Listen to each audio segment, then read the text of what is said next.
baada ya kupitia matatizo mbalimbali, si sawa kubaki pale ulipo, tunatakiwa kuvuka, maisha yanatakiwa kuendelea. Sasa leo nakuja na mbinu mbalimbali za kuweza kukusaidia au kunisaidia kusonga mbele baada ya kupitia changamoto mbalimbali. Mbinu ya kwanza ni fikra.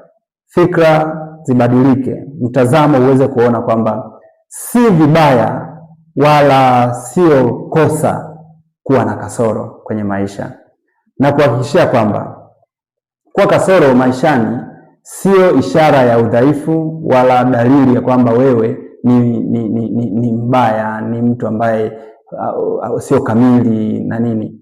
Hapana, bali kuwa na kasoro kwenye maisha ni ishara kwamba wewe unaishi kwenye jamii, wewe ni mwanajamii, wewe uko hai, ni mtu hai.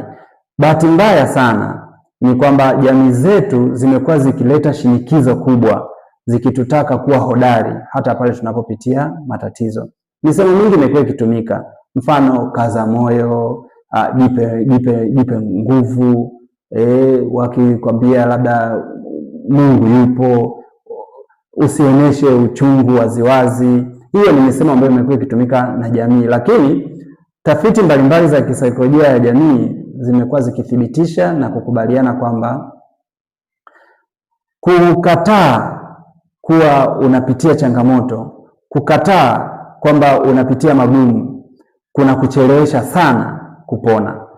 Hii ina maana gani? Kwamba akili inaposema hapana, mimi siwezi kuwa hivi, sistahili kupitia hapa, tafsiri yake ni kwamba kihisia unajiumiza sana, unajitesa, unajigandamiza kisaikolojia na hisia zako, unajigandamiza, unapata uzito mkubwa sana. Kinyume na ukisema ndio, ninapitia changamoto, ninapitia matatizo, na hii ni hali halisi, ni ukweli. Ili ukikubali, basi mwili unaanza kupumua tena na kuanza kuachilia ule uzito uliokuwa umebeba wa kihisia, na matokeo yake unaanza kuwaza kwa usahihi na kuweza kuona inawezekana kusonga mbele. Sasa je, umewahi kujisikia vibaya kuwa na kasoro fulani kwenye maisha, ama umewahi kujisikia kwamba huna hata haki ya kuumia maishani?